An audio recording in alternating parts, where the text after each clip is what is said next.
Welcome to Jumping Bomb Audio.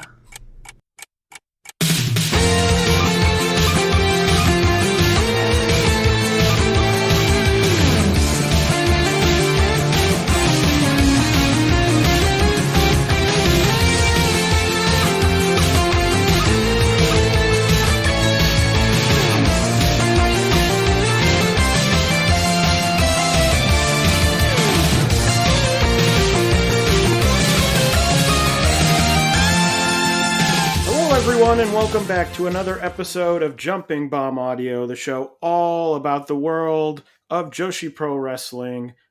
My name is Taylor, and I'm joined here, as always, by Kelly. Kelly, I'm going to give the people some behind-the-scenes information, and that usually when we do this show, I don't know often what your opinion is about the things that we will be covering, because I like to be surprised, and sort of react in the moment to what you think, what your reaction to what I thought.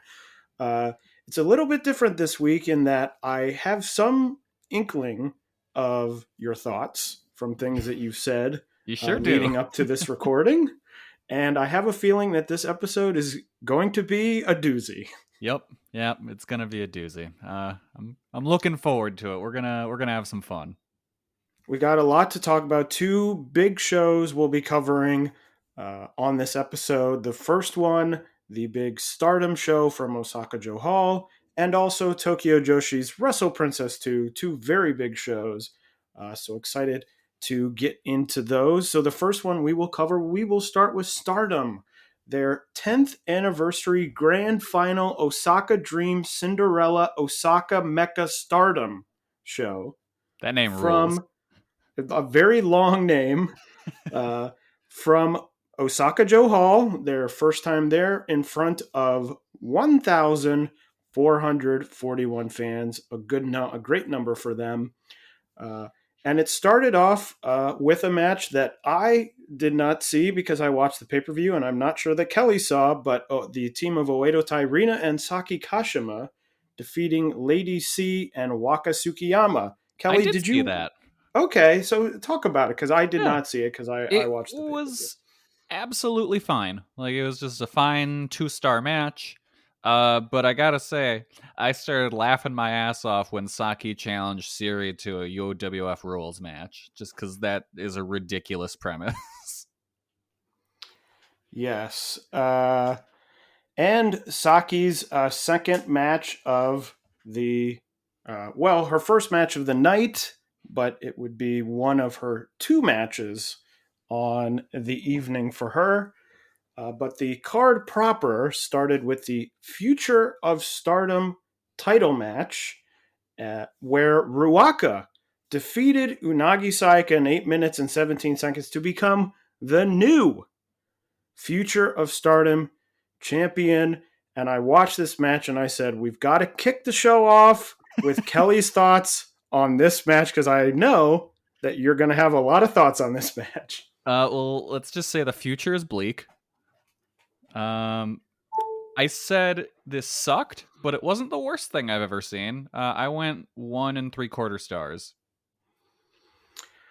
I thought it was fine. I feel less strongly about Ruaka than you do. The Ruaka hater is logged on, I'll say.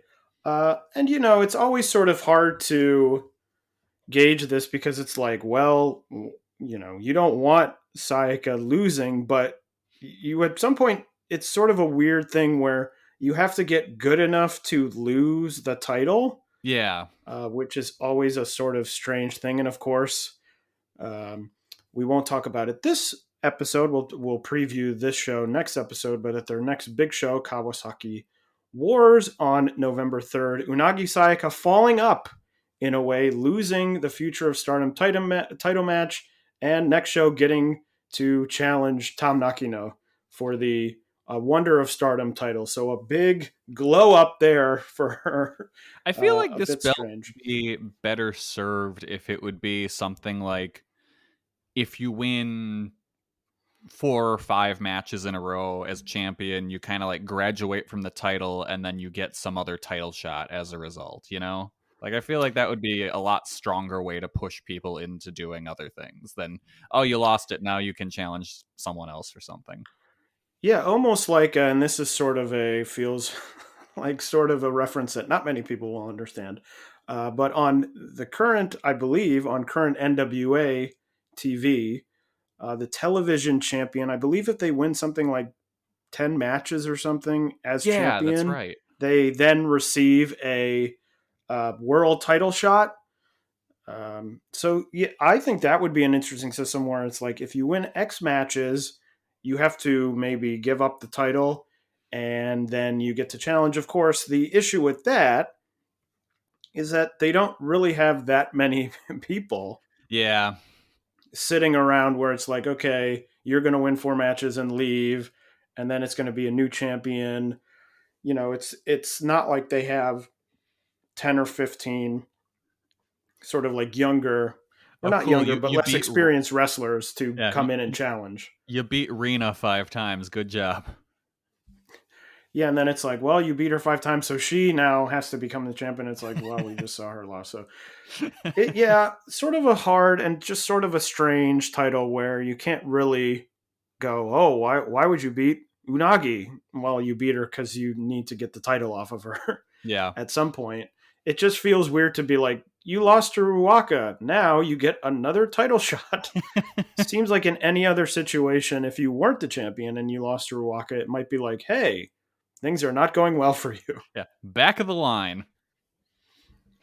The next match saw the visitors Team Marvelous of Maria and Rin Katakura defeat the Cosmic Angels team of Mai Sakurai and Mina Shirakawa. I have to say, this may have been my favorite Mai Sakurai performance. I really enjoyed this match. Yeah, I thought she did well. I really liked this match a lot. Slight spoiler for things to come, but this is my second favorite match of the show. Oh, that's very interesting. I That is a really, slight really spoiler. enjoyed this. Yeah, I thought it was great. I thought, we talked about last episode. I think Mina is now even sort of underrated being in these sort of undercard matches because I think she's very good. And She I think bumps Mai like a Sakurai, maniac in this match.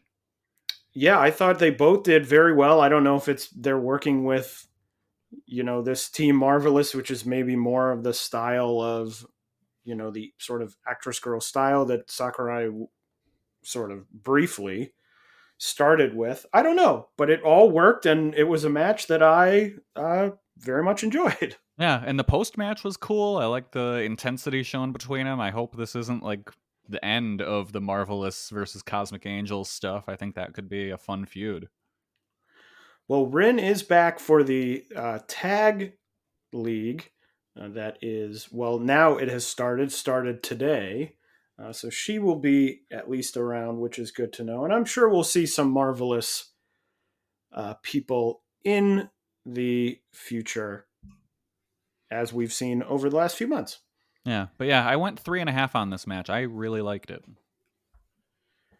The next match was the high speed title match, the first of 5 title matches on the show. That's right. 1, 2, 3, 4, 5. Yep. Where Starlight Kid, the champion, retained her title over Fukigen Death in 5 minutes and 47 seconds. I have to say, I'm looking at this timing, 5 minutes and 47 seconds. It didn't feel that short. I knew it was fairly short, but this is a match that I really liked. This is the exact type of sort of high speed when I'm like, what should the high speed title match be? It should be this. You just get in there, you go 100 miles an hour, you don't overstay your welcome. I thought Fukigen Death looked great. A major sort of throwback performance. I'm always expecting that in these sort of bigger spots for Kaori Yonayama, where it's sort of she flashes back to. I think she's very good and exceptionally underrated, largely because she sort of does these comedy characters mostly now. And she seems to sort of go into that more quote unquote serious mode less often as the years go on. But I thought this was a big throwback. I thought they really meshed together. I thought they kept some of that Fukigen comedy in there, the smoking, the newspaper, while also having a really good high speed match. They did the code red near the end, which looked really great. So I went 4 stars. This is a match, even though it was only 5 minutes 47 seconds, a match that I super enjoyed. Yeah, I like this one a lot too. I just went 3 flat on it. I thought it was a lot of fun. It's a nice to have a reminder every now and then that Yonayama still rocks. Like, she's great. And there was a good balance to it between the comedy and the seriousness of it. So yeah, I thought it was great. And yeah, if it'd been just a little bit longer, I think I would have gone higher. But for what it was, I really liked it. I did also like. I watched the Japanese commentary because I was watching the pay per view. That the announcer who very loudly went smoking when when Fukigen Death started smoking. Was there English commentary for this? I don't know because I didn't even check, to be honest. Okay, because yeah, I watched it on Stardom World, and I don't think there was an English option there, unless I was just dumb and couldn't find it. Yeah, there may not have been. I didn't even look on Stardom World because I had watched it before it went up there. But hopefully those will be back because I did like the English option last time. So I kind of missed it. Do more of that. Yeah. The next match was the Artist of Stardom title match with the brand new champions Donna Del Mondo team of Himika, Maika, and Natsupoi, defeating the Queen's Quest team of Azumi, Momo Watanabe, and Saya Kamatani in 16 minutes and 36 seconds. This is another match that I really enjoyed. I mean, you look at the sort of the names in it, and it was about what you would expect. Very good. I was sort of in the low 3 3/4 range. Just I thought that they worked really well together, hard hitting, fast paced. So really, what you would expect, and what you expect sort of sounds like I'm denigrating the match, but I thought it would be good, and it was good. Yeah, it's one of those where that's not really a bad thing. Where it's just like, yeah, I was excited for this match. It paid off. All right. One thing I thought was cool was that the Donna Del Mundo team, their gear matched the colors of the belts they got. I thought that was pretty interesting. I did. I always liked matching gear, and although it wasn't "quote unquote" matching because they were all in different colors, I liked that they did a scheme of a color scheme. And I didn't realize it until they were handed the belts once they won. I was like, oh, that's what they're doing. Like, it was cool. I thought the match started a little slow for me, but it picked up as it went on. I ended up giving it 3.5 stars. There was one bit near the end where Saya hit a Spanish fly on Maika, and it looked just horrible. Like, it was one of those where Saya was trying too much. I can't believe you didn't notice that they were all coordinated because they came out originally with the belts and stood directly in the center of the ring. I wasn't the belts in front of themselves. I think I had I just had it on and was like off in the house doing something else, and then making sure I came back by the time the match actually started. So I might have missed their entrance. But yes, a very good match. I guess I'll say my second favorite match on the show. I'll say that's a spoiler for me. The next match was the singles match, Hazuki return match. Hazuki defeating Koguma in 11 minutes and 39 seconds. Kelly, what did you think of this one? My biggest takeaway from this was the commentator kept calling the cutter a gun stun, and that made me laugh. Because I've never heard of someone call a cutter a gun stun in a match that does not involve Carl Anderson. Or I've never noticed it happen, at least. Maybe it's a shout out to the brother promotion of New Japan. Yeah, it must be. But yeah, I thought that was funny. But yeah, I liked this match. I thought it was solid, but nothing really to write home about. I thought Hazuki looked a step slow, and I didn't notice that at all in her previous match in the Hana Memorial show. So I'm guessing it's just the level of opponent she had. Koguma's fine, but she's not great. I said on the previous show I wish that Hazuki had a better opponent for her return match, and I don't know. I thought this was fine. I went 3 stars, but I was hoping for a little bit more. Yeah, this to me very much was sort of just like a match. Yeah. They went out, they didn't wrestle poorly, badly, anything like that, but it wasn't anything blow away. It was like, this is a very standard. I also went 3 stars. As some people say, I guess a gentle woman's 3. Yeah. Just went out. It was like, okay, getting Hazuki comfortable with being back in, the Stardom style wrestling, one-on-one on one of these bigger shows, so I think Hazuki's return will not be judged on this match. This was just sort of the warm-up to get her a win, get her back in the ring. I'm a bit confused, as we'll cover down the line. She wins this match and now is challenging for a title, which seems to me just very it's okay. So we didn't really talk. I didn't ask at the beginning of the show, or at the beginning of when we started talking about the show, what you thought. I think that as we just talked about, there have been matches on the undercard that I enjoyed. I enjoyed the high speed match. I enjoyed the Artist of Stardom title match. But I think a lot of these matches, as we now move on going forward, are sort of indicative of almost every issue that I have brought up on one of these episodes of this podcast. Yes, it was like each match was like a slightly different issue that I brought up, and I'm like, the issue here is this issue that I had. Yeah. And the issue in this match is Hazuki comes back, and the whole monologue at the beginning when she returned was, I came back, I am a Stardom, I started in Stardom, that's where I'm from, and I've been watching Stardom, and all of these people have been coming in from other companies. They're not from Stardom. They didn't, grow up in Stardom, start with Stardom, and that's why I had to come back.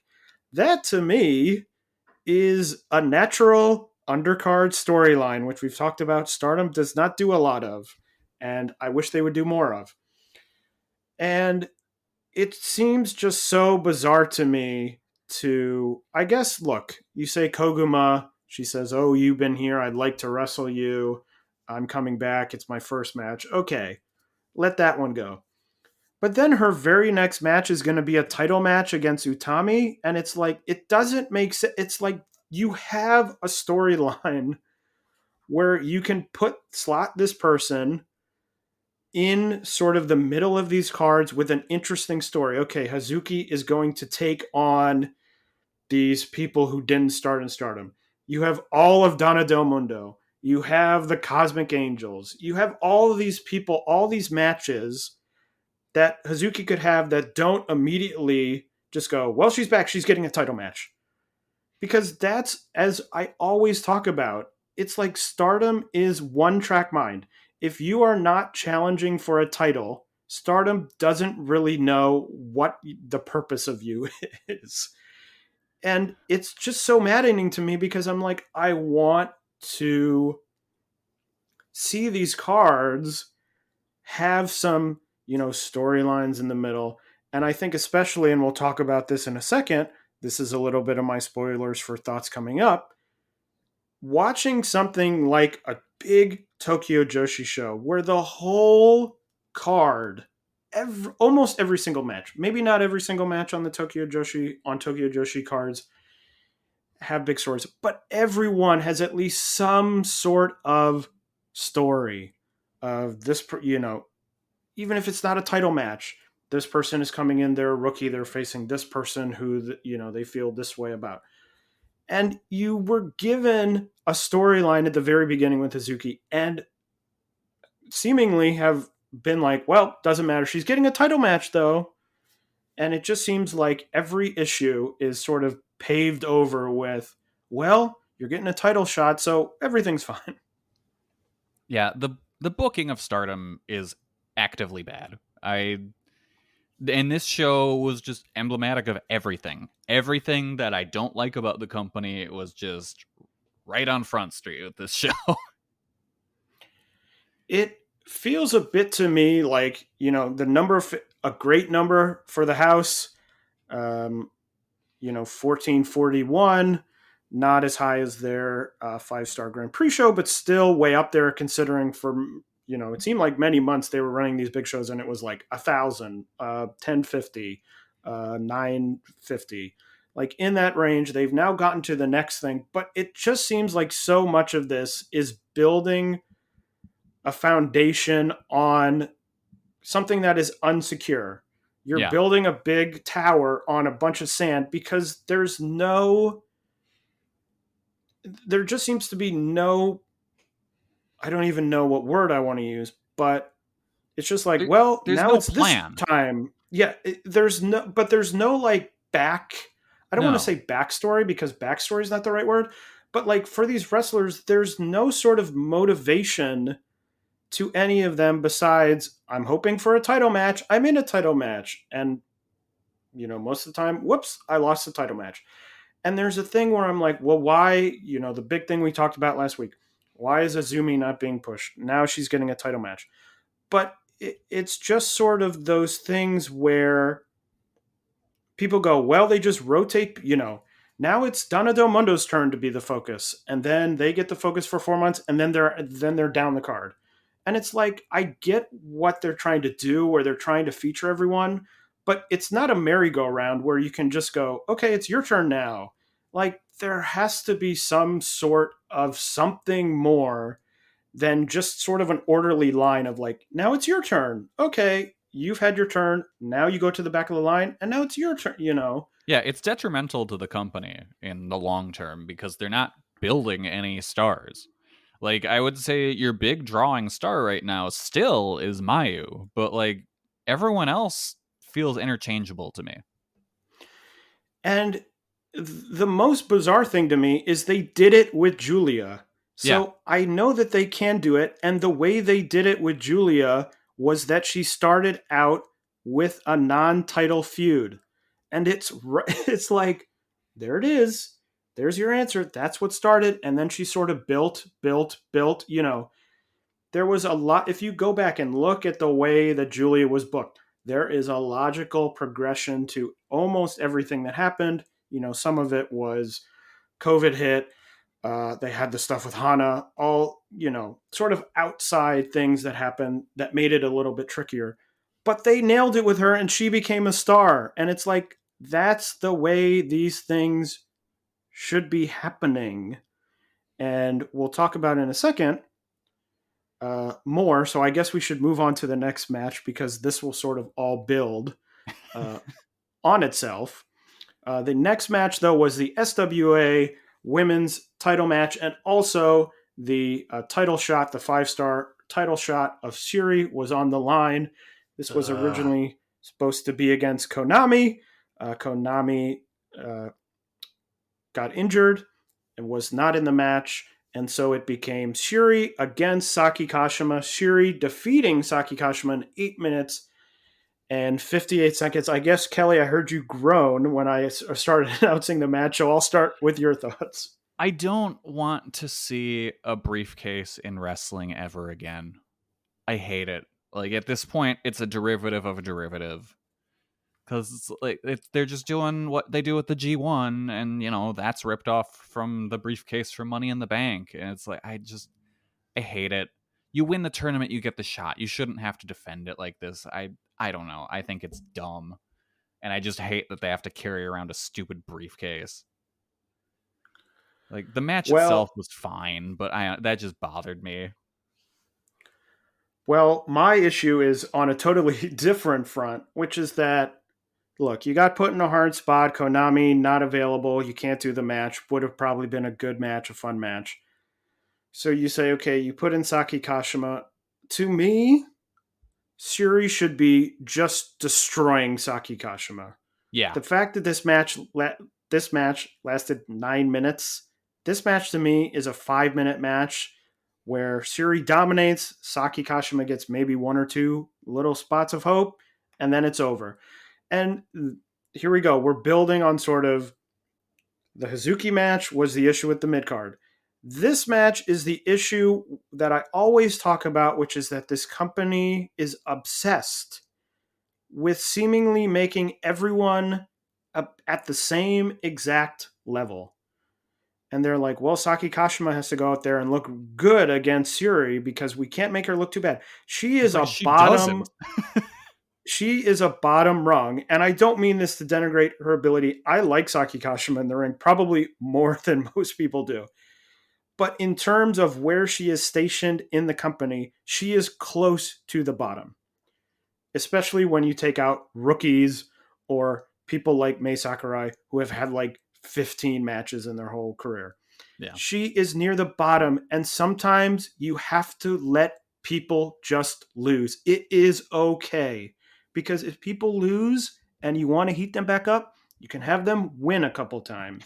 It is okay to have people lose. It is okay to have people wrestle matches where they don't look 50-50 with every person on the roster. At this point, look, if this was just some singles match at the beginning of a house show, Syuri against Saki Kashima, and it goes 9 minutes, whatever.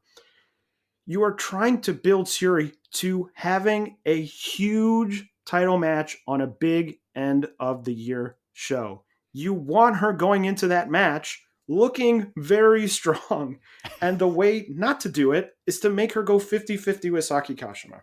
And especially when it's supposed to be Syuri's kind of match. Yes. And so it's just one of those things where, and I've talked about this, where it's just everyone seemingly sits in the mid card. Then they go, okay, who hasn't had a title match in a while? It's you. You get called up and you go get a title shot, and you, most of the time, you lose it. I mean, it feels like at this point, especially with Utami, sort of like well, at this point, we are waiting for Utami Syuri, and we were at some point waiting for Utami Julia, which was, as we've talked about, the match seemingly in the company. The two big, the top title, one of your biggest stars, another fairly large star in Utami. And it just seems like everything else, now they're running big show, big show, big show. The fact is, they have another big show coming up in just over 2 weeks. They just ran a big show, and a couple weeks before that, they had another big show. And it just seems so sort of by the numbers. Like, okay, everyone's in the mid card. No one really ever looks dominant. No one ever really looks weak. So at any point, we can just go, oh, it's whoever we want this week. Oh, it's you challenging for a title. There you go. Oh, you lost a title match. Okay, then you go back into this mid card middle. And the mid card middle has existed for a long time, and seemingly they have not really elevated many people out of it. Since I've started this podcast a year and a half ago, I would say the people they have legitimately elevated are Julia is one, which I've already talked about. They did a great job with that. I would say Utami, although I have some issues with Utami, which we'll talk about in a second. I would say Syuri, which I think is largely through the doing of Syuri being so good. I think Syuri's going to win Wrestler of the Year, Joshi Wrestler of the Year, and very deservedly. She's excellent in the ring and has shown it in almost all the matches she has. The elevation of Syuri is a complete accident on their part. And other than that, I'm like, who else? Everyone else feels like, Himika came in, felt really dominant, started in that first 5-star Grand Prix, did very well, and now feels a year later sort of in the same position. It's like there's just a bunch of people sitting around feeling like they have no momentum at all. They'll gain momentum when they need to for a title shot. They'll go up, they'll lose the title shot, and they go right back to where they are. It just feels like no one has any movement in this company. And we will directly compare that in a couple minutes to the way that Tokyo Joshi has been doing it, which in my opinion is perfect. The way that they have been doing it, look, it's not easy. And I'm not sitting here saying, oh, everyone could do it. Because if everyone could do it, then we'd have 50 wrestling companies in the whole world that would all be on fire and everyone would be going and they'd be selling out all these arenas. But they have put themselves in a position where they're like, we are a big deal company. They are treated differently than a company, or at least by me, than a company like, for example, SEAdLINNG, because they have said, we are big enough that we're going to run Osaka Jo Hall. We're going to run Sumo Hall. We're going to run all these big venues. We're going to run Budokan. If you're running these big venues and telling me you're a big deal, I want to see the proof more than just, here's two wrestlers, they come out and they have a great match, which there are a lot of great matches in this company. It just feels like that's what they have, and there's nothing behind it that really makes you come back, except for, hey, you can come back and see this good style of match, which you see now at this point pretty much every 2 weeks. So that is my opinion there on that match. Yeah. Well, all right. I want 3 stars. I thought it was fine. Nothing about it was UWF style in any way. I don't think the referee even attempted to like officiate it in that style. I liked the match at first because it didn't seem like it was going to go 9 minutes, and it just seemed like Saki was a shithead that got way out of her depth by just being way overconfident. And then they started just having her take it to Siri, which is just the wrong way to do this match. I think they wanted it to be a longer match purely because this was supposed to be Konami, and they're like, oh, we don't want people to be disappointed that they're not getting another match. And it's like, no, I don't think anyone would care, but whatever. I don't know. The match was fine for what it was, but I think the booking was shit, and it made Siri look worse coming out of it. The next match, the semi-main event for the Wonder of Stardom title match, Tom Nakino, the champion, going to a 30-minute time limit draw with Miyu Iwatani. Bad match. Kelly, I'll let you go first. Bad match. Hated this match. I could not believe after I watched this match that people were talking this up as like a match of the year candidate. It was bad. It was glacially slow through the whole match. I kept waiting for it to kick in, and it never fucking did. They just not a sense of urgency to anything. Immediately, like within the first 5 minutes, I said, oh, this is going to be a draw. Okay, cool. And it sure was. They did the 5-minute call at the end. They're like, okay, cool. This is when it kicks in. All right. And then they both fucking fell out of the ring and laid out there for 20 seconds. And then they got back in, and the final exchange was cool. Like, whatever. It didn't save the match to me. It was so long and boring and felt like it was an hour. Like, I thought this match was genuinely bad. I went 1 star. And again, I could not believe that people loved this match. It sucked. I was mad for Tom and Miyu. Like, what are you doing? You have such a better match in you, and you just did this because for some godforsaken reason, no one can lose, and you need to have time limit draws all the time. All right. So people know I've talked to the ends of the earth about how I feel about time limit draws in this company. And a lot of times in the past, I've talked about time limit draws, and people have, I will say, rightly said that they have kept the time limit draws off the big shows. The time limit draws tend to happen on their smaller shows, their house shows, whatever you want to call them, which is correct.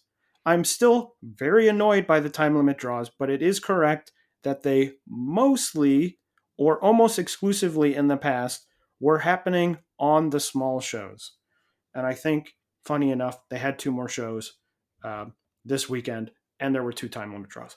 Jesus. But now, look at what has started happening. Look at what you have brought. The time limit draws are coming to these shows. And this is one of them. And I'm so annoyed by this. I didn't dislike the match as much as Kelly did. I thought it was a perfectly fine match. I went like 3.5 stars. The time limit draw is so annoying to me. We just talked about on the last episode, Tom Nakino on the 5-star Grand Prix finals, beating Utami, a big match. We said, this is the revival point. Tom Nakino has sort of been undercovered.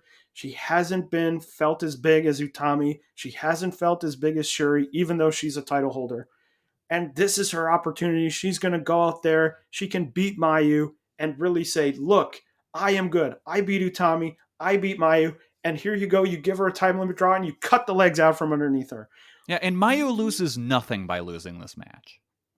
Like, if you beat her, nothing. She's the icon of Stardom. And, like, that's the name they give her, but, like, it's true. She is the face of this company. If she loses, nothing happens to her. You can beat her. It's fine. But Miyu also, like, she could lose. I agree with that. I think she could lose probably multiple matches. And all you have to do is have her win a couple big matches, and she's right back where she was. Yep. But also, she's not doing, like, what are you protecting her for? It's not like she has I have this title match and then I'm going into some other title match soon and I need to look strong. There's no let Tom win. It's like, you made her champion. You had her beat Julia on your biggest show that you've ever run, in the main event, in a big, hair match. You had her shave the head. You had this big moment, and since then, what have they done? Nothing. She feels so cold, and she can't even. It's like, wow, you beat Utami, and guess what? We've now entirely wiped that out because you couldn't beat Miyu. And it just doesn't make. It's like, you have to use a very cringy cliche. When you're making eggs, you got to break the eggs to make eggs. And that's what's got. It's like they have eggs, and they're like, well, we can't break any of them. And it's like, people have to lose. It's what happens in wrestling. People lose. They do it all the time. Break people the fucking can eggs. Lose matches, and they're fine. Especially Miyu. She's got how many years? 10 years of being either at or near the top of this. Not 10 years of being at or near the top of the company, but she's been at or near the top of the company for so long. She's one of the most well-known Joshi wrestlers in all of Joshi. Yeah. Probably easily in the top 5. If you walked up to some random wrestling fan on the street and you said, name 5 Joshi wrestlers, I almost guarantee you Miyu Iwatani would be in almost everyone's top 5. Yeah, definitely. Just She's name right, people. like, one of the most recognizable. Just, come on, you can beat her. It doesn't matter, Rossi. What are you doing? And it's just like, people can lose. It is okay to have people lose. You can survive. Not every single person can win every match that they're in. It's just not realistic. It isn't what happens anywhere. And, like, if you don't want anyone to lose, don't book the match. Yes. I mean, you're booking, but seemingly no one can lose to anyone. So they don't have any matches to book because you can't book anyone to lose. Wrestling isn't this hard. Like, it's not. Yeah, and I think booking all these time limit draws, it's like, okay, great, people are not losing, but you're making it harder on yourself because, great, person B is not losing. In this case, Miyu is not losing, but Tom is not winning. And you've essentially created a situation where you have an opportunity to make Tom look good. She beats Utami, she beats Miyu, she comes out and she says, look, people underrated me. People talking about Utami, people talking about Shuri, but look at what I'm doing. I beat Utami, I beat Miyu, and now it's like, okay, we fought a hard match. It went 30 minutes. Oh, great job. Okay. Yeah, and there's no, like, character development through this for either of them. Like, it's not like no one wins. No one gets anything good out of this. It's just like, now you have 2 people who couldn't beat their opponent. They didn't lose, so no one won. So it's just like, you have these 2 people who are even, and that's it. There's nothing, like, there's no positive to this. Oh. I'm just laughing. I think we're going to get a lot of comments about this episode. Like, I legitimately wish I could see what people saw when they're like, oh, the match of the year contender, the final 5 minutes were magic. Like, they fucking fell out of the ring and laid down for a while. Well, and I think part of it now to me is, and we will fold this into the main event because this is largely what I felt about the main event. The World of Stardom title match, no time limit match. Utami Hayashita, the champion, defeating Takumi Iroha in 30 minutes and 52 seconds. It's And real weird how in this match, once the 30-minute mark hit, they just rush through to the end. You know, it's real weird, huh? It's almost like they were just like, okay, we'll hit this mark, and then that's it. We're good. We're done. All right, cool. To me, it feels like we've hit a point where Stardom is now. Look, it's great. They're running all these big shows. It's like they had the 5-star Grand Prix. They had this show. They have all these different quote unquote war shows coming up. They have the Sumo Hall show coming up. It now to me is starting to feel like I almost get a sense of like deja vu at this point, where it's like every 2 weeks I watch a Stardom show and the main events all feel the same to me. It's these big sort of big move, hard hitting matches, which I think in my brain I'm like, I should like this. This Yeah. should be good to me. And by the way, I will say to anyone, this is probably too late for this because anyone who, people have probably turned it off at this point if they're mad at me. I go into these shows hoping beyond hope that I love these shows. I've talked about this before. I want to like every single wrestling match I ever watch in my whole life because that would be amazing. I would love that. I go into every show hoping I hate it because I'm joyless. Yes, of course you do. Yeah, I don't like anything, and I don't want to like anything. And it just feels to me like I was like, this is a good match. I really like Aroha. It just feels to me so much like, didn't I just see this? I just sort of saw this thing in the 5-star Grand Prix. I just saw this a month ago. It just feels like every show, it's just like, here's a big match. They're going to hit each other really hard. Like, is this just Utami Shuri with two different people? Yeah. It sort of feels that way. And to me, Utami, they elevated her. They've given her a nice championship run. I think that was the smart decision to make. It was a decision many months ago before she even had the title that we said that they should do.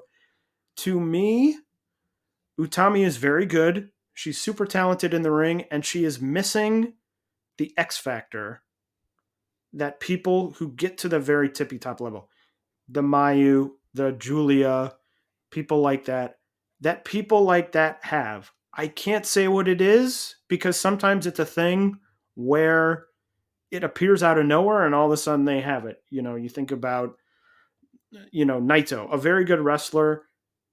For many years, people said he's very boring. We don't really care about him. And then the Ingobernables thing happened, and it's like, there it is. But before that happened, no one could have sat there and gone, well, he should go to Mexico and he should join this faction that's in CMLL, and then he should come back and do this sort of character. You can't sort of predict that, but just something to me about Utami is it just doesn't connect on that level where I'm like, yes, this is a top star. I'm like, she's very good in ring, sure. She's fun to watch, yes, but she doesn't feel like that sort of next level person, and that will happen sometimes. Yeah, you have to take a chance. Very young, and she is still very young. It could happen at any point. And I'm not saying at this point, she's out, get rid of her. You've given her a title reign, which has been very long, very good. And I think that was the right decision. And maybe, down the line, she loses the title. She goes down, she finds that sort of X factor, and she wins the title again. And that's the moment of like, yes, this is it. This is it. That's more than possible. I just think there is something missing currently for me that leaves me slightly disconnected from enjoying these Utami matches. And it could be that thing that we talked about of that these wrestlers sort of don't have there's nothing there except for I'm a wrestler and I want to wrestle well and I want to do well and keep my title. Yeah, because I think she just doesn't have that crowd connection yet. And like that's because like what's her hook? She doesn't really have one. Like Mayu is just you just connect with her. You know, she's just like this kind of this goofball who lands on her neck, and you just instantly like her because of that. And Utami just doesn't have that yet. And again, she'll get there. But there's no room for that kind of growth in this company right now because there's no like character development. It's just, hey, you're here. Are you gonna get a title today? Yeah. Okay. Cool. You have that title now. You want to wrestle this person? All right. Yep. Okay. Cool. Now you and the two other red ladies are going to have this trilogy of matches, and you're just going to be the red ladies for a little while, and you're going to be at the top of the card. And is it Siri? Is it a Rohat? I don't know. It doesn't really matter, I guess. Yeah, so look, I didn't think the match was in any way bad. It just didn't connect to me, and it feels a bit like, to me, I'm starting to glaze over with these big matches. You know, I love the Starlight Kid Natsupoi match on the show that they live streamed on YouTube. I just loved having a main event that was like, hey, we're going to go out, we're going to wrestle, we're going to go fast, we're going to do this stuff. And it didn't have to be, okay, we're going to go out there and we're going to wrestle for 31 minutes and it's going to be epic and we're going to hit each other with the biggest moves we have and we're going to go all out. It's like I've seen that now a ton. Yeah. Like, would love if one of these shows was main evented by a tag match, a tag title match. Yeah. Would love that. And you mentioned like you were feeling deja vu. Like I would agree, but in a different sense. This is starting to feel like why I stopped watching New Japan for the most part.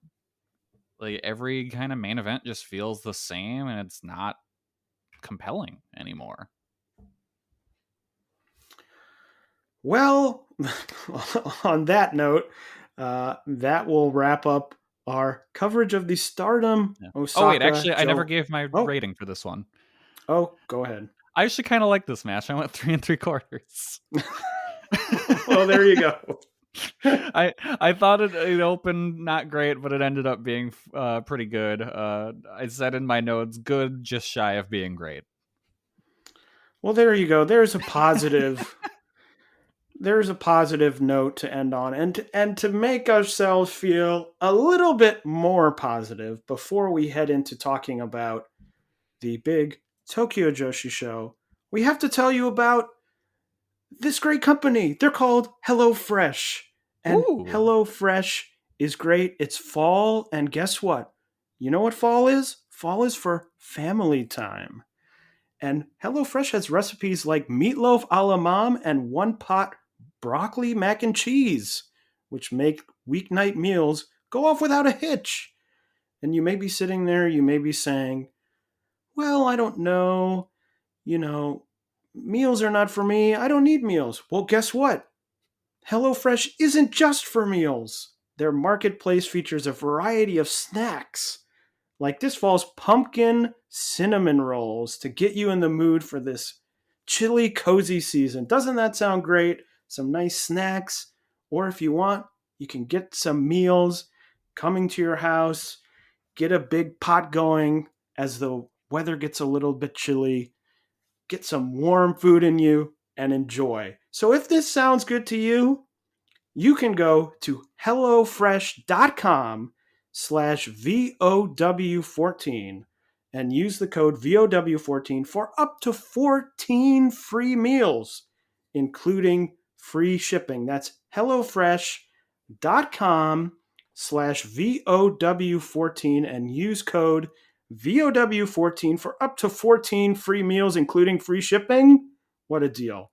And that is with HelloFresh, America's #1 meal kit.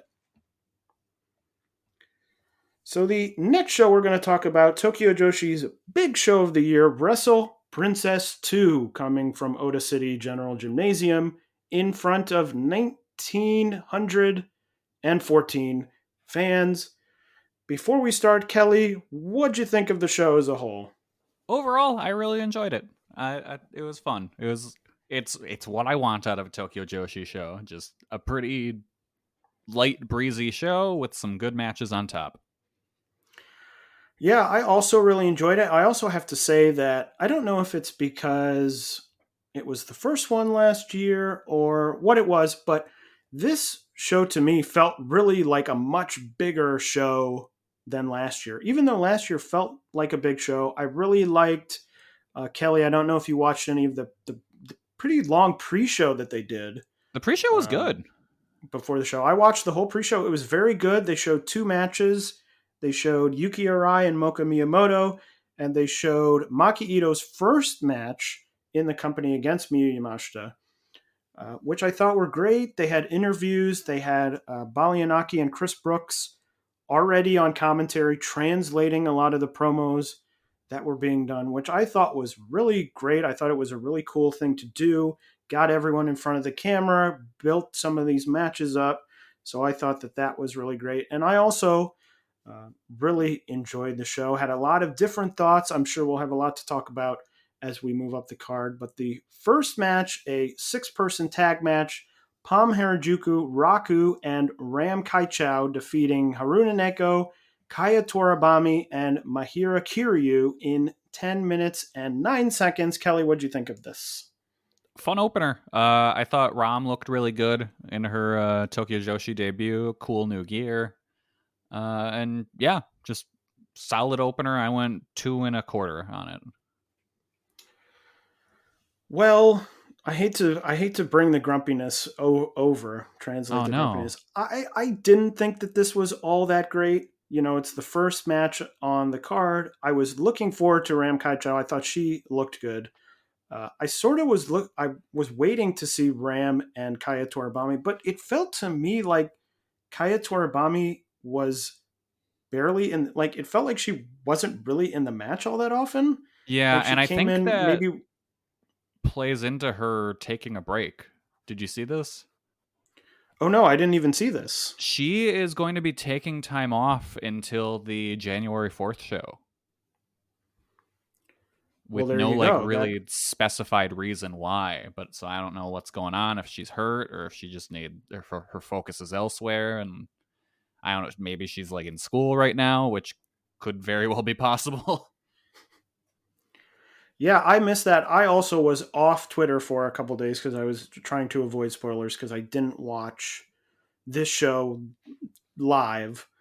Um, so I did miss that, but that is interesting because it was something that stuck out to me that she came in at the beginning, she looked pretty good, and then seemingly as the match went on, I was like, "Where is she?" Yeah, she kind of 'Cause it, disappeared.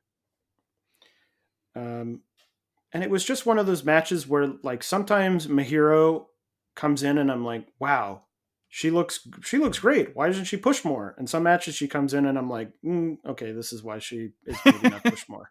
Um, and like even like Raku, who I think is really good, I thought just looked fine.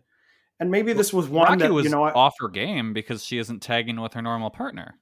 that is true, and it was brought up on English. It was brought up like it was on this show. Was brought up on English commentary that it was shocking that they were not teaming together. But just one of those matches where maybe I was just hyped after the pre-show. I was like, "Oh yeah, here we go. The show is starting. We're getting this stuff." We had seen them up girls performing, and then it was just sort of like, "Yeah, okay, this is fine." You know, my thoughts on Haruna Neko are fairly um, stated. So yeah, a match to me that I was just sort of like, yeah, 2 stars, not great to me. Yeah, yeah, I'm just a little above you with the 2 1/4. Like it was fine. It's a fine opener. Like I was this like no, this wasn't pre-show, so this was main show. Yeah, it definitely felt like a pre-show dark match. Yeah. The next match, a 3-way match, Nadoka Tenma defeating Hyper Masao and Rika Tatsumi in 10 minutes and 55 seconds. This is a match. I thought this was really fun. This is about what you would probably expect from a Hyper Masao match. I really liked the sort of story of Hyper only wanting to wrestle Rika, being like, "Hey, you're back. I want to wrestle you. I don't want to wrestle you, Nadoka Tenma." So really, a sort of classic Hyper Masao match that I thought was really fun. Yeah, I thought there was some decent ideas behind it. I the comedy didn't land super well for me, so I thought it kind of dragged. I ended up just going 2 stars on it. It was fine. The next match, the debuting Asuka tagging with Yuki Kamifuku in Venue, defeating Marika Kobashi and now Kakuta. This was a match, actually, I really enjoyed. We talked about on the preview that I was a little bit bummed that for Asuka's debut, she was getting this team to face off with. But I actually thought that this was maybe one of Now's best performances since she's come to Tokyo Joshi. I thought she really held up her end of the bargain. I thought Marika looked good. So I ended up really enjoying this. I went 3.5 stars. Obviously hoping that if Asuka comes back to Tokyo Joshi outside of these big shows, that maybe she can get some bigger matches. But I actually thought this was a lot of fun and ended up really enjoying it. Yeah, I was impressed. You got 2 licensed songs in 1 entrance. Like that was something. You had the camera work, to me, was reminiscent of New Japan when there's women around. I was shocked when Bad Girl started playing. I was like, oh, I'm always confused by sometimes those themes get muted and I'm like, oh, okay, they can't pay for it. And sometimes I don't know if it's just the company that's like, if we get sued, we'll just pay them money and they probably won't ever catch us. Or if they have the money and they've like somehow paid for the song, which I can't imagine being the case. No. That I'm always like, oh, I'm hearing music.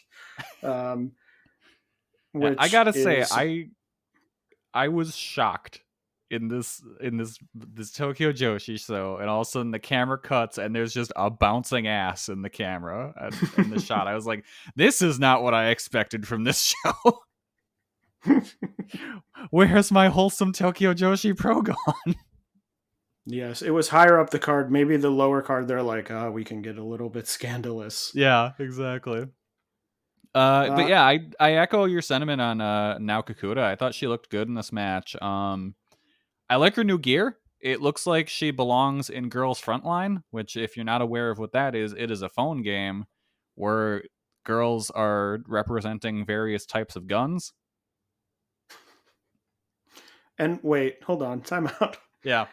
It's a phone game where girls are representing different types of guns. It feels like there's something. What happens?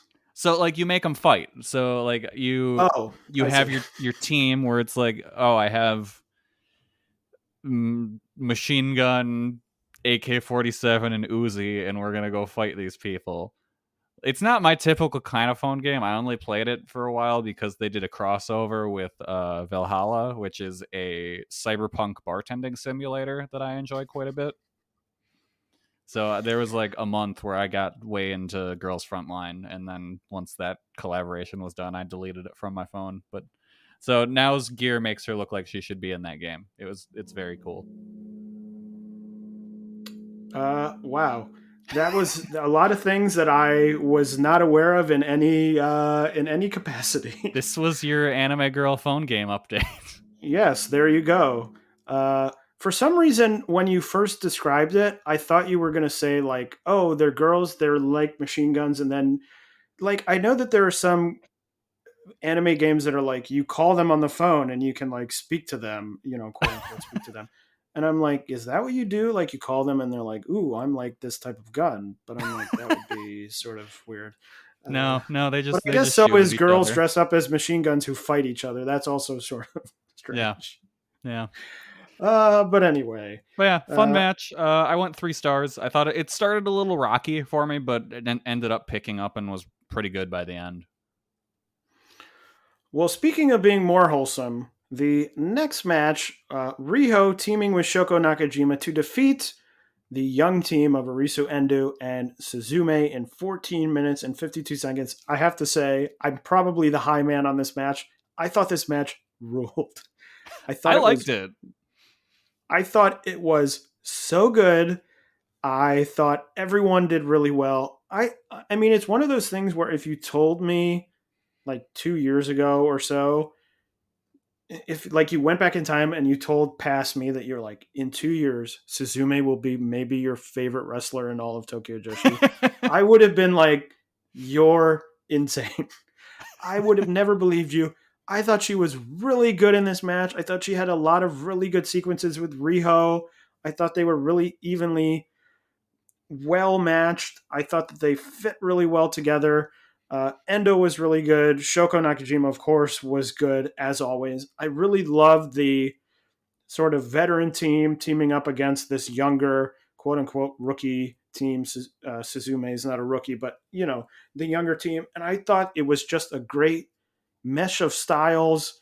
I went 4.25 stars. I thought it was Holy shit. awesome. I ended and I was like, yes, this is so great. And I knew I was the high man. I actually went to Cage Match before the show, and it's like, the Cage Match is 6 out of 10, which is like 3 stars. And I'm like, oh yeah, I'm definitely the high man of this match. I just loved it. I thought it was great. 3.25 on mine. Like I liked it. I love that Riho is just throwing elbows like she's Minoru Suzuki now. Just like so stiff. I mean, I just have to say, Riho, the difference between watching her in a match like this and watching her in like AEW against the Bunny is like night and day to me. Like, Riho must genuinely hate America. And I mean, like, relatable. I get it. But like, I mean, there's something going on. Yeah. Like if she, I think I said it last time. If she didn't have like the friendship with Kenny, I think she would have been gone a long time ago. Because I just genuinely don't think she likes coming to America, and I again can't blame her. And she certainly seems very comfortable here. You know, she had all those issues with Stardom, where she wasn't getting booked, or she was getting booked and she wasn't getting booked strongly. Stardom. Would love to see her. Stardom. How would that happen? Someone not getting booked strong? What? But would love to see her more in Tokyo Joshi. I don't know. It's so weird with Riho. Like, I watch her wrestle and I'm like, I have no idea where I'll see Riho wrestle next. It could be back in AEW. It could be for the TBS title tournament. Yeah, I guess. It could just be in a random Choco Pro show for all we know. So you never know. Yeah. Who's another wrestler that's sort of like that, where you're like, oh, you never know where they'll show up. I don't know. I will say, I think this is the first match where I thought Endo showed her inexperience. Because there was a bit, like, in the later half of the match where she kind of looked out of her depth and kind of gassed. And, like, she came in, like, she was out of the ring for a while, and then she came in the ring, did one spot, and then immediately rolled out and kind of just stayed there for the rest of the match. Like, she looked out of it for a little bit. But overall, I enjoyed it. Like I said, I went 3.25, so a full star less than you, but I still liked it. I'm sorry I hated the match. You hated it. Well, and I also was excited at the end of the match. I don't remember who it was who said it. Maybe it was Aki or maybe it was Chris Brooks. And this could just be them talking. But they were like, oh, we have a lot of strong tag teams now. We could see Riho and Shoko go up against Asuka and Yuki Kamifuku. And I was like, hell yeah. Yes, please. I would like to see that. Let's do it. Before we leave this match, there's one thing. I am begging Shoko Nakajima to find a way to secure her hat to her head without having to hold it on constantly. Like, you've had this hat for how long? And you always have to hold it on. Just just do anything to secure it to your head. Get a little strap in there. I don't know. But just like, it's always trying to run away from her head. Like, come on. And it's like, it's not like she's swapping out hats and this is just like the bad one. This is the one she wears.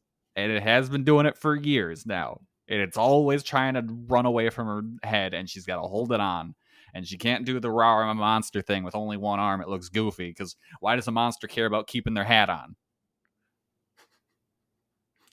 Wow. Okay. Well, this is, I think about this literally every time I see her. Well, I'm not going to top that, so we're just going to move on to the next match. The next match, Aja Kong and Moka Miyamoto defeating Miyu Watanabe and Yuki Arai in 16 minutes and 3 seconds. The first thing I have to say is that I genuinely believed midway through this match that Miyu Watanabe was going to get Aja Kong up for the big swing. I thought she was going to do it too. She got so close. I genuinely was like, holy shit, she's going to do it. And then, of course, she didn't do it. And I was like, oh, why did I fool myself into believing like this? she was so close to getting her off the ground. I want a singles match between those two. Like, I know Kong's taken some time off, but like when she comes back, I want a singles match because I loved their interactions. And I thought, you know who looked really good in this match? Mocha. Yes. I think this was her best match. Yeah, I agree. And I think there was a show, I don't remember, a couple months ago where I was like, hey, Mocha looks pretty good. And then she had another match where she sort of went back. But she looked good again. So I'm like, I think she is improving. Sort of match over match. You know, you're not going to hit 100%. But I also thought she looked really good. I thought this was a super fun match. You know, I am sort of glad to hear that Aja Kong is taking some time off getting this knee surgery. Because it is a bit noticeable in the ring that she is slower, and I hope that it helps her, even not having to do with wrestling, but helps her sort of in life. Yeah. Helps her out. And look, if she can come back and she's more mobile and she's able to, you know, that the time off, you know, at her age, just taking a couple months off, healing up, not even with the surgery, but other things. And if she can come back and be better or even have, you know, one last sort of cool run if she wants to retire or something like that, I think that's great. But this was a match I feel like a broken record. I really enjoyed this match. I thought it was really good. I think I went like 3.5 stars. A good mix of sort of fun comedy-esque moments with some good, solid action. Yeah, I went 3 3/4 on it. I thought everyone was on here, and it was a really good tag.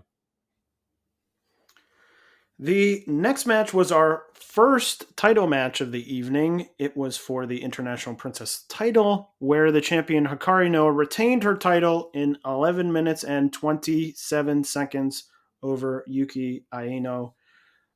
This was a match one of those matches where I was like, this was a match, 3 stars, didn't blow me away. I think it was under really what sort of I expected. I was expecting a little bit more. Didn't think it was bad, but just sort of thought it was a match. It also sort of had the bad fortune of being between, you know, the 2 matches before that I thought were really fun, and then the 2 matches after, which we'll talk about in a second. So I just thought it was sort of fine, and that, I think, sometimes with this International Princess title is going to be sort of what you get. You may get these matches that are like, well, these are fine because these are largely wrestlers that are sort of still growing into this bigger match world. Yeah, I went 3.5. I thought it was good. I thought Hikari got like a hard fought win for this. I will say, I mean, I don't know anything, obviously. It feels to me like when Yuki Aino isn't winning a match, she doesn't put in full effort. And I think that kind of showed here. And like I've only noticed this recently where it's like if she's gonna, you can kind of almost tell when she comes to the ring where it's like, oh, she doesn't look as thrilled as normal. So it's like, oh, she's gonna lose. Okay. And I don't know. It just comes through. Just her effort levels aren't up to where they should be. And so it's like, that's kind of a thing to keep an eye on. I thought the finisher Hikari had like an insane bridge. Like that was really cool. But yeah, overall good match, but kind of forgettable. Yeah, there were a couple of crazy looking bridges on the show because I think also Riho hit one in their match where it was like, wow, people in this company know how to do a bridge. Yeah. That is like on your tippy toes. That's interesting about what you said about Yuki. I didn't see that, although maybe, you know, her next singles match, which I'm assuming she'll have some down the line because she seems to be getting more focus on the singles. I'll be interested to see if maybe I'll look for that and see if I can spot it, because I didn't see it, but also I wasn't really looking for it, so maybe that's why I missed it. The semi-main event was the Princess Tag Team title match. The Magical Sugar Rabbits of Mizuki and Yuka Sakazaki defeating the Neo Bishiki-gun team of Mei Saint-Michel and Saki-sama to win the titles in 18 minutes and 33 seconds. The first thing we have to talk about before we talk about the match, a great entrance for Neo Bishiki-gun with Saki-sama turning around on that chair, and then Mei Saint-Michel starts walking down the aisle and drops all the roses. Oh, it was so funny. It was so funny. I don't even know. Like, I watched it and I was like, I'm pretty sure that was an accident, but it was funny and weird enough that I was like, maybe it was on purpose. Yeah, because it didn't look like she just dropped. Like, I don't know how it even happened. Like, it just fit perfect. Like, it was so good. And Aki and Chris Brooks on commentary being like, we can't believe she would do this. We can't believe it. I was like, yes, this is very good. That happened before the horrible match. goblin. Yeah. But Kelly, what'd you think of this match? I know that I thought it was awesome. I know that you came out and you said you love Neo Bishiki-gun, which caused some controversy earlier this week. But they're the best. How can you not love them? They're so good. They're the tag champs of my heart forever. They're evil. Yeah, I don't care. The world is evil. But yeah, the match was awesome. Both teams were just laying their stuff in. Like, this was a stiff match. The ref bump in there, normally that would have bothered me, but the riding the broomstick down made it worth it. And like, this is a really quick paced match. They fit a lot of stuff in. I really, really enjoyed it. And also, I like Mizuki's new gear. Oh, yeah. I also like the broomstick spot with Balianaki screaming on commentary, she's a witch, she's a witch. I really like this match. Kelly, what'd you go? I went 4.25.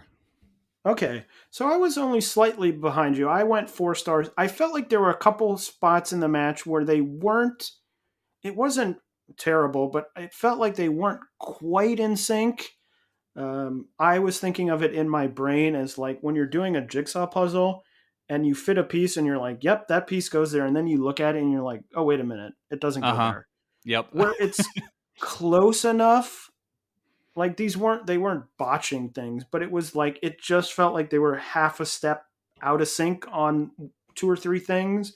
Whereas like, ooh, and then they got through it and it was fine. And again, I still really liked the match. I went 4 stars.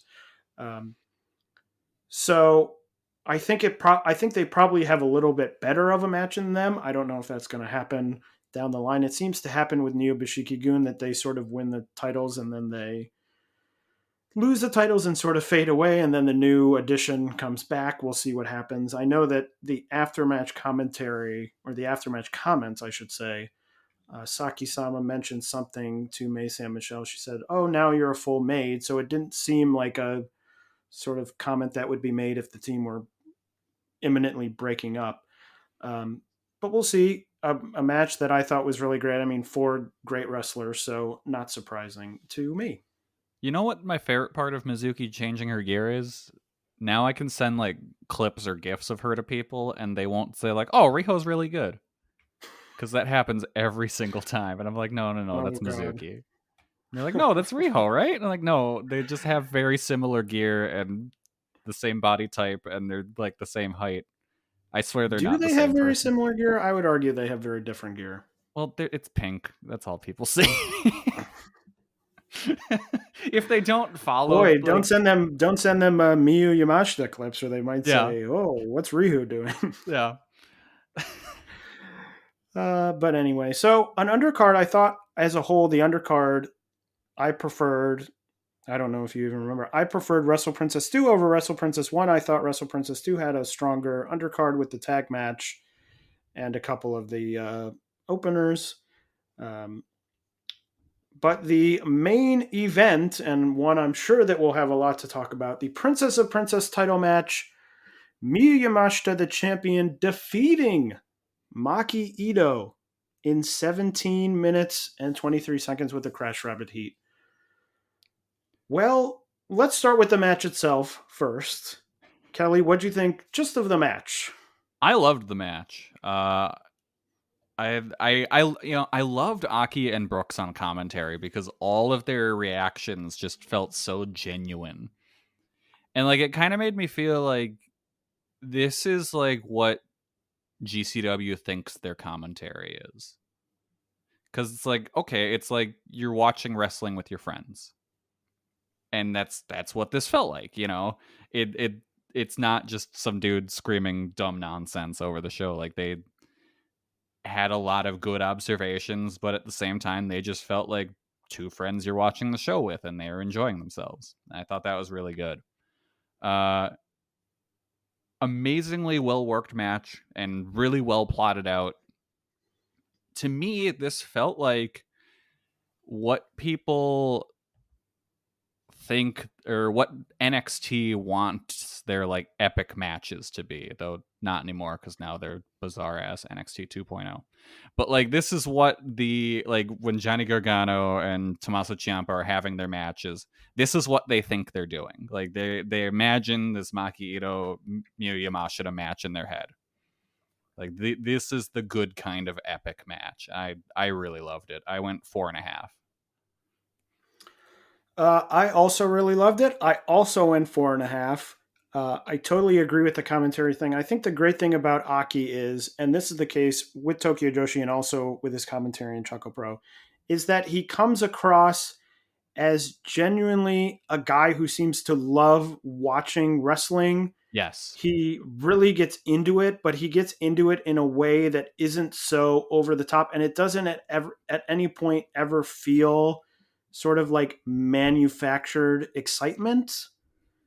Like a lot of you talked totally. about GCW, a lot of like American commentary that's like, like sometimes feels like people just screaming because they're like, this is what's got to happen now. Yeah, and if I scream, people will think it's better. So I thought it was great. I thought the match itself was really great. I thought it built really well. It was really hard hitting. I love the moment when Maki hit the sort of jumping headbutt on Miyu, and then Miyu, I think, went right into the kick that like knocked Itoh out. I thought that was great. I mean, I just thought the whole thing was really, really strong. As I said, I went 4.5 as well. By far, the match of the night, and for me, the match of the weekend, because the two shows we just talked about were on the same day. Really great. But now let's talk about the ending, which is Miyu defeating Maki Itoh. Kelly, what do you think about this decision? Maki Itoh losing again here in a big spot. It was very deflating watching it.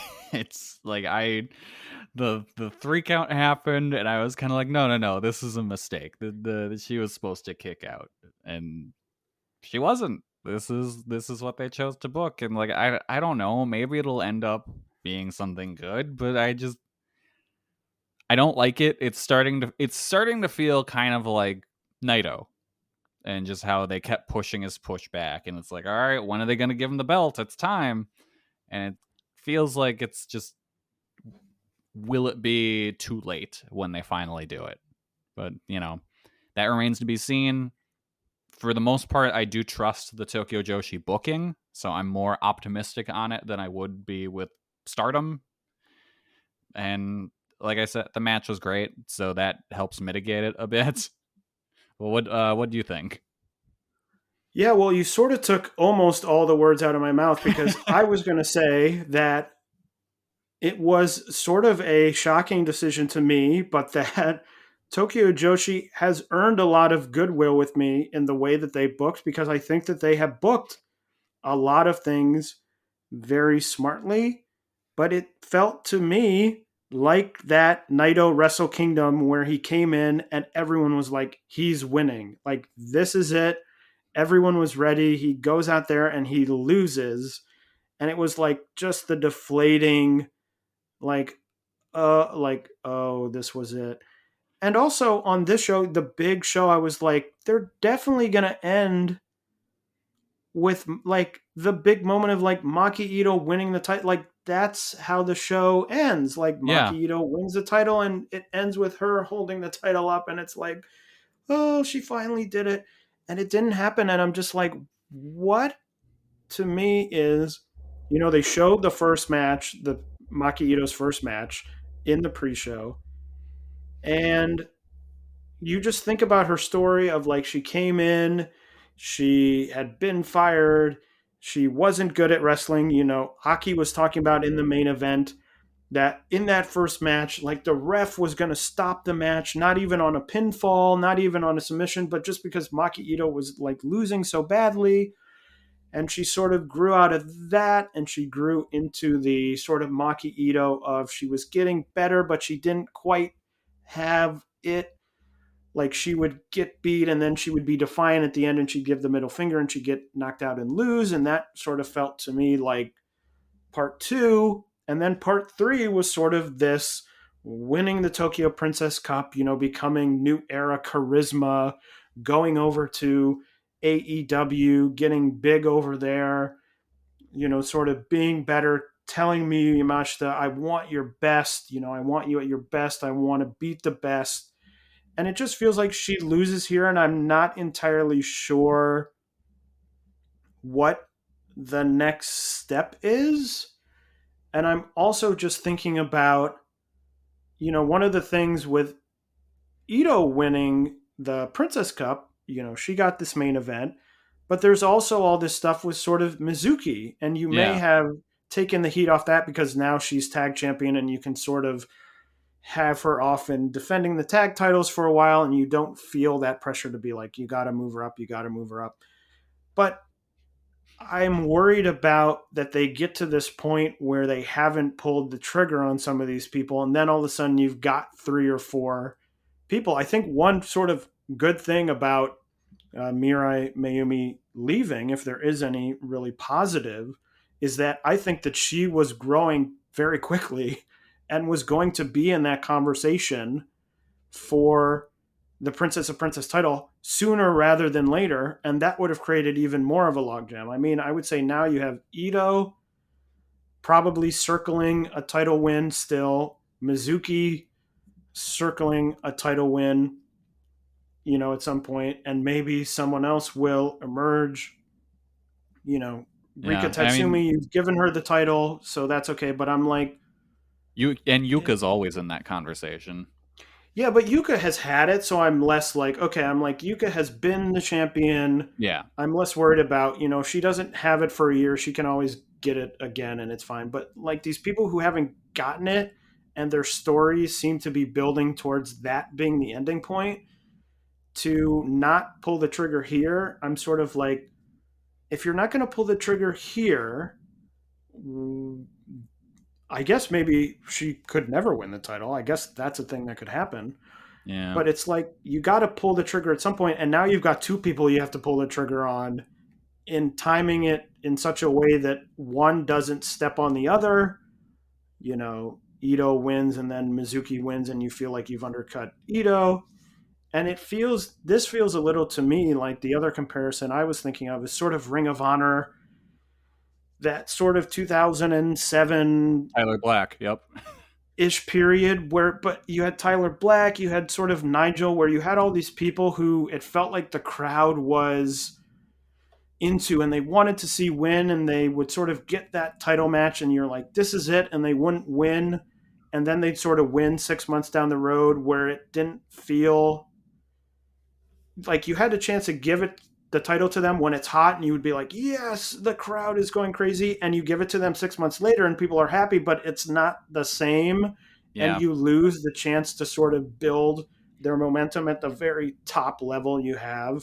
Nigel had all that stuff with Bryan Danielson, and then he sort of just went away and then later on won the title. And then he became a heel because he had a concussion. Yeah.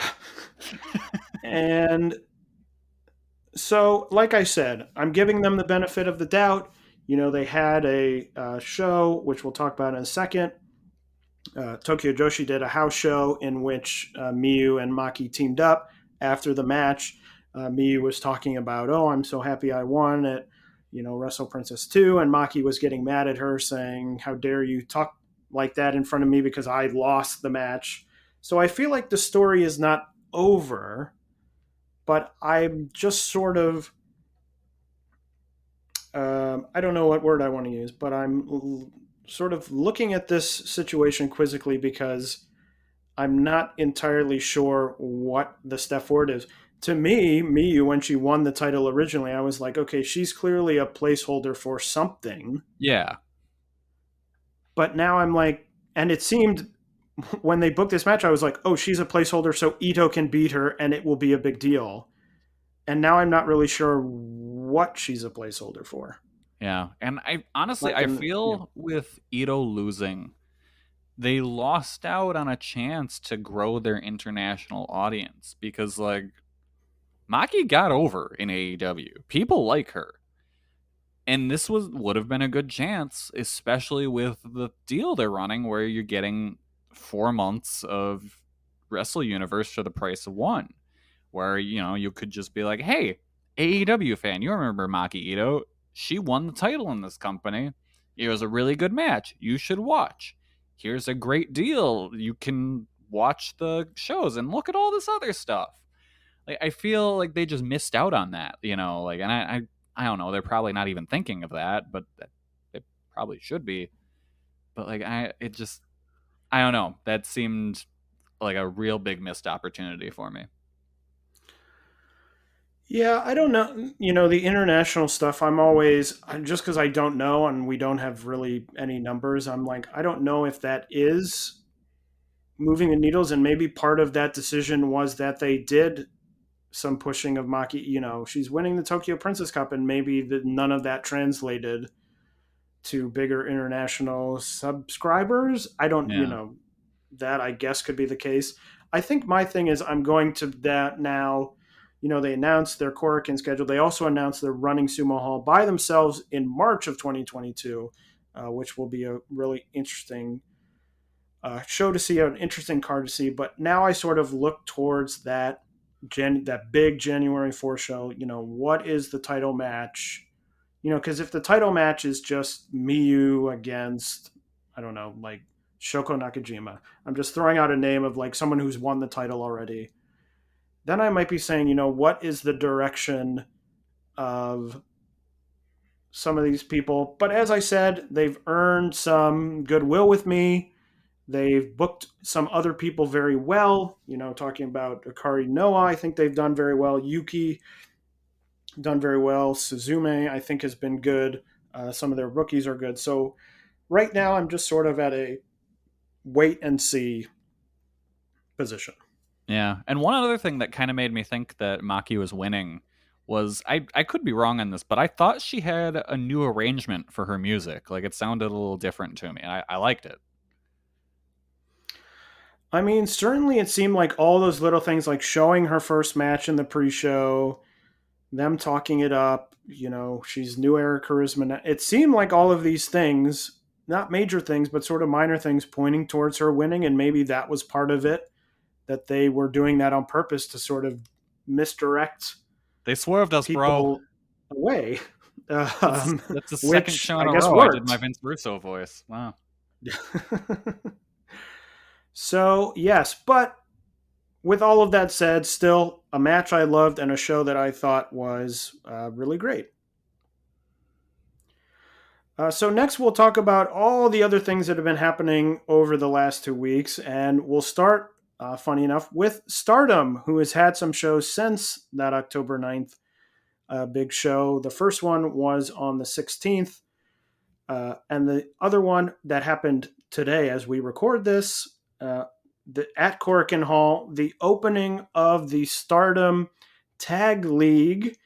They announced a few days ago the blocks for the Tag League, and they are as follows. In the Blue Goddesses block, It is Momo Watanabe teaming with Azumi, Tom Nakino teaming with Mina Shirakawa, Starlight Kid and Ruaka teaming up, Suri and Maika, Mayu Iwatani with, as mentioned, Rin Katakura from Marvelous, and Lady C and Waka Tsukiyama.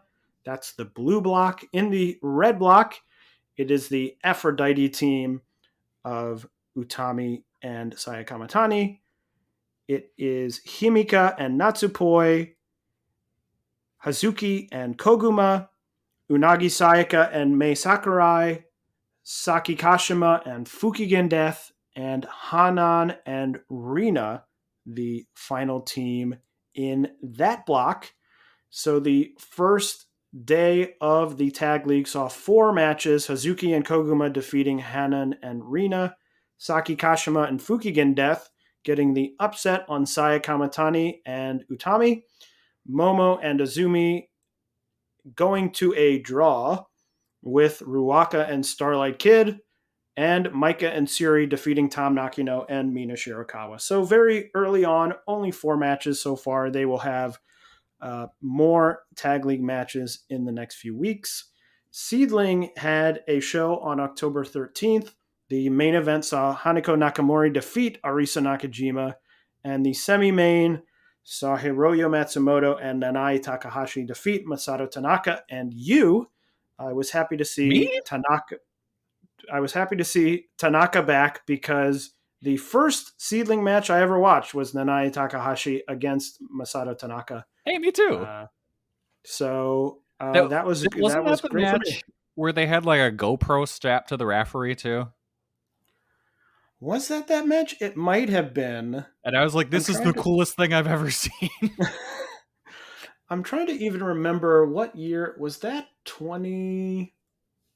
I don't even remember what year that was. I would guess that was 2016, maybe? That's what I was going to say. But it was a match that was recommended to me. I'd never heard of SEAdLINNG. Watched the match and really enjoyed it and got into SEAdLINNG. Yeah, no, that was the first SEAdLINNG match I ever saw too, because I was like, ooh, Tanaka doing something fun. As mentioned, Tokyo Joshi had their show on October 16th with the Miyu Maki team tagging and winning in the main event. Ice Ribbon, the big news out of Ice Ribbon, Rina Shingaki winning the Triangle Ribbon over the champion Totoro Satsuki and Miku Aono. Rina Shingaki is retiring on November 23rd, so it will be interesting to see what happens with that title in the next month plus. They've also been continuing in the Wrestle Arena League Queen of 10 Minutes tournament. In the A block, Akane Fujita is on top, 4 points, 2 wins. Suzu Suzuki and Bani Okawa both at 0 with 1 loss. And Hamako Hoshi has not had any matches yet, so that block still wide open. B block, Tekla at the top, 4 points, 2 wins. Mochi Miyagi at 2 with 1 win and 1 loss. Maika Ozaki at 2 with 1 win. And Yappy is statistically eliminated, 0 points with 3 losses. Block C, Risa Serra at the top of the block with 4 points, 1 win and 2 draws. So she is done. She has wrestled all 3 of her matches. Ibuki Hoshi and Maya Yukihi down at 1 point with 1 draw each. So they can both catch Risa Serra because they have 2 more matches. And Asahi at 0 with 1 loss. And finally, Block D, Tsukushi on top, 3 points with 1 win and 1 draw. Totoro Satsuki at 2 points with 1 win. Tsukasa Fujimoto at 1 point with 1 draw. And Yuki Mashiro is statistically eliminated, 0 points. She has 2 losses already, so we will watch that as it continues. Diana had their Korakuen Hall show on October 10th, where the veteran team in the main event defeated the young team in a 2 out of 3 falls match. In Actress Girls, Hikari Shimizu and Saki retained the Wave Tag titles over Mi and Rina Amakura. And in Pure J, Cherry and Leone retained their tag titles against Kazuki and Raiden Hagane today on October 17th.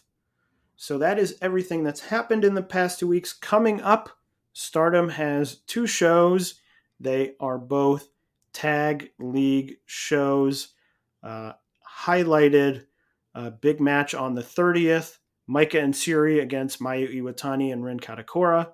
That should be a lot of fun. And on the 31st, less matches. That one highlighted another Micah and Suri match against Momo Watanabe and Azumi.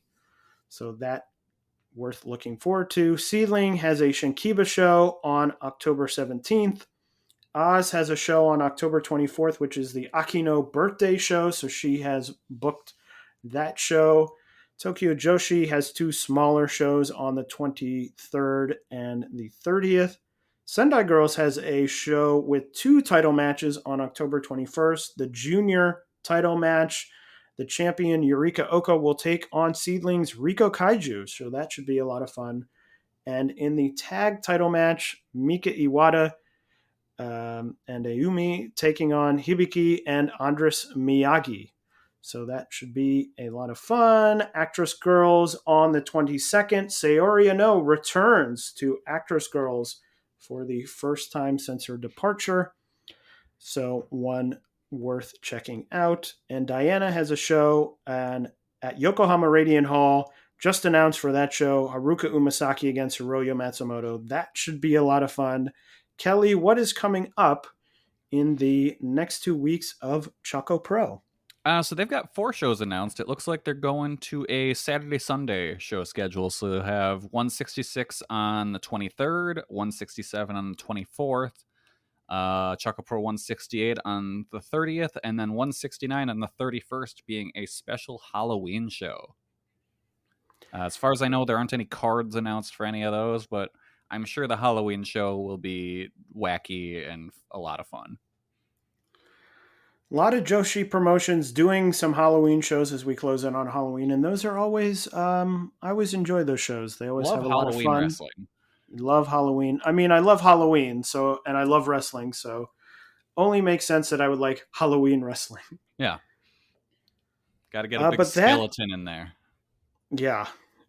Big skeleton, big pumpkin. I'm sure a pumpkin will show up somewhere. Oh, it's got to. Maybe the Choco Pro will do the thing like they did with the watermelon match, but they'll do one with a pumpkin.